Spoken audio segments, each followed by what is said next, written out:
Have you ever noticed that the rational search for the perfect choice is, well, it's exactly what paralyzes us? It often leads to making no choice at all, which, it turns out, is the single worst outcome. Today, we're going to look at the defensive neurological loop that freezes your mind, and more importantly, how to use some intentional shortcuts to break free. Right here, this is the heart of the problem. That logical, really well-intentioned search for the best option, the one with zero downsides, it's a total trap. It feels like you're being smart, like you're doing your due diligence, but what's really happening is that it's putting you on a direct path to getting stuck. And while you're stuck, the cost of your indecision just quietly grows and grows until it's way bigger than the risk of making a choice that was just slightly imperfect.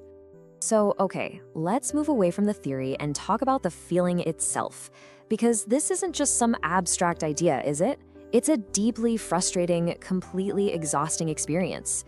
It's that constant buzzing anxiety that pops up whenever you have to make a decision, that feeling of being stuck in mental quicksand. I mean, just think about the hours you've lost agonizing over which restaurant to pick, or which phone to buy, or even just which email to answer first. It happens with the small stuff, and it absolutely cripples us during the big life changes, like picking a career or deciding where to live. You just fall into this loop, right? You open more tabs, you read more reviews, you make more spreadsheets, and instead of getting clearer, you just feel more and more anxious and overwhelmed. It's gridlock. And that creates this chronic stress where your time and your opportunities just vanish, all while you're looking for that perfect path that doesn't really exist. A huge part of this problem is just the modern world we live in. We are swimming in an ocean of endless options, and behavioral economists have a name for this: choice overload. And here's the thing, our brains just didn't evolve to handle this. Your prefrontal cortex, that's the part of your brain that handles big things like decision making, it has a finite amount of energy.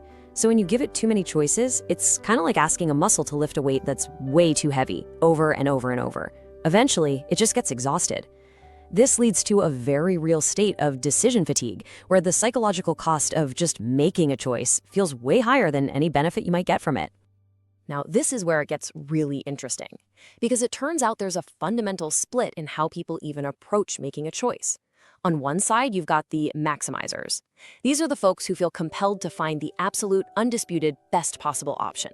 They have to check out every single alternative to make sure they're not missing out. But then on the other side, you've got the Satisficers. They operate totally differently. They have a mental checklist of what good enough looks like, and the second they find something that checks those boxes, they pick it and they move on.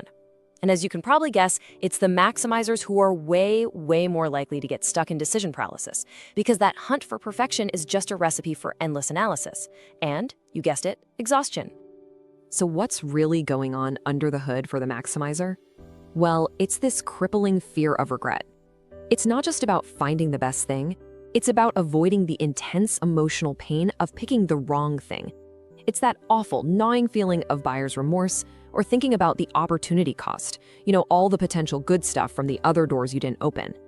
Your brain actually anticipates this future pain, and that feeling is so powerful it can bring the entire decision-making process to a screeching halt. Okay, so we've nailed down the feeling, and we've identified that core fear of regret.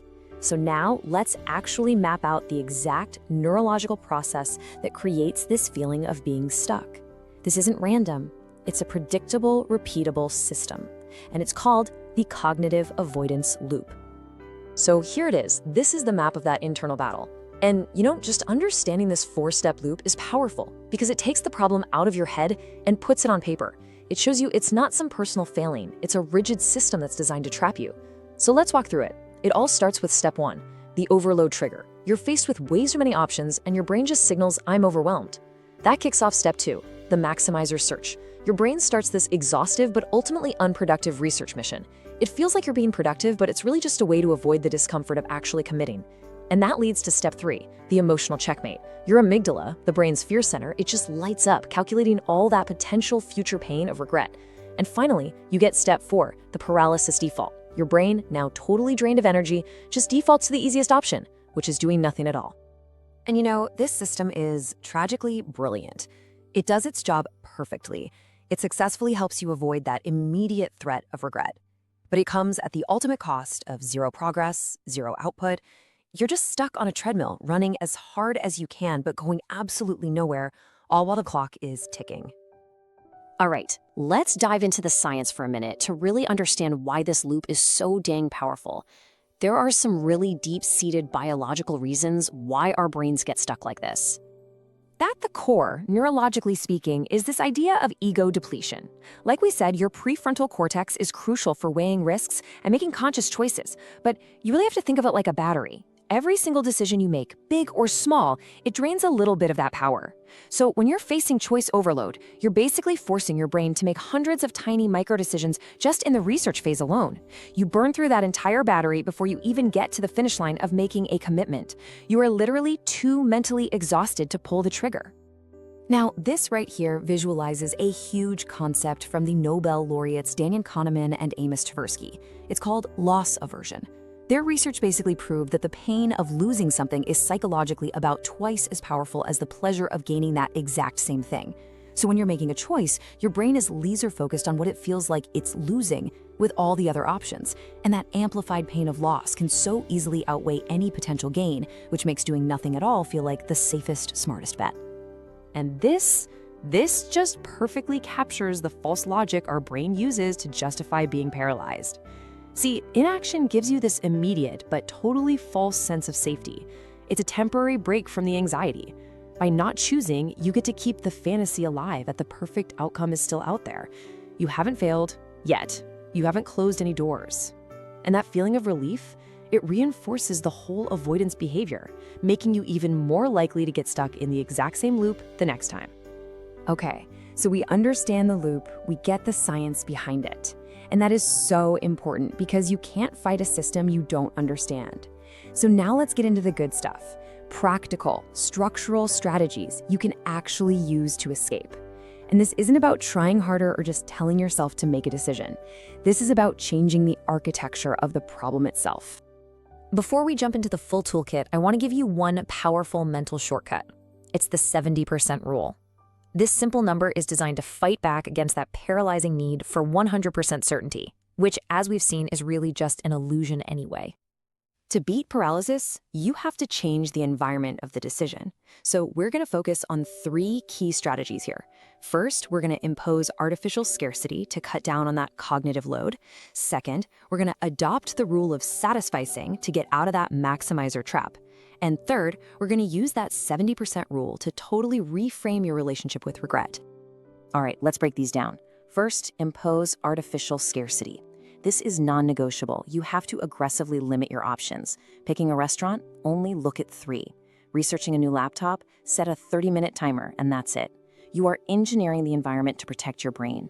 Second, adopt the rule of satisficing. Before you even start, you need to define your good enough criteria. What does a win actually look like? The moment you find an option that meets those criteria, your search is over. You choose it. This is how you override that maximizer instinct. And finally, use the 70% rule. A decision is ready to be made when you are 70% certain about it. That other 30%, that's the fog of the future, and it will always be there. And this all leads to the most important reframe of all. The only true loss isn't making a B+ choice instead of an A+. The only true loss is the time, the energy, and the opportunity you burn while you're stuck doing nothing. Okay, let's bring this all together now. By understanding this whole system, you can start to change your entire relationship with decision-making. You can literally redefine what it even means to be a decisive person. If you take one thing away from all of this, let it be this. The human pursuit of certainty is what kills progress. Your inability to choose, it isn't a sign that you're weak or that you're not smart enough. It is a highly effective defense mechanism that is successfully prioritizing the temporary safety of inaction over the accountability of commitment. True maturity in decision-making isn't about waiting until you have perfect information. It's about developing the courage to act with good enough information. And so we end right where we started. The goal isn't perfection. The goal is commitment. Action creates data. Action creates momentum. Inaction only creates regret for all the opportunities that passed you by while you were busy trying to avoid it. Committing to a path, even if it's an imperfect one, is almost always better than remaining perfectly, safely still.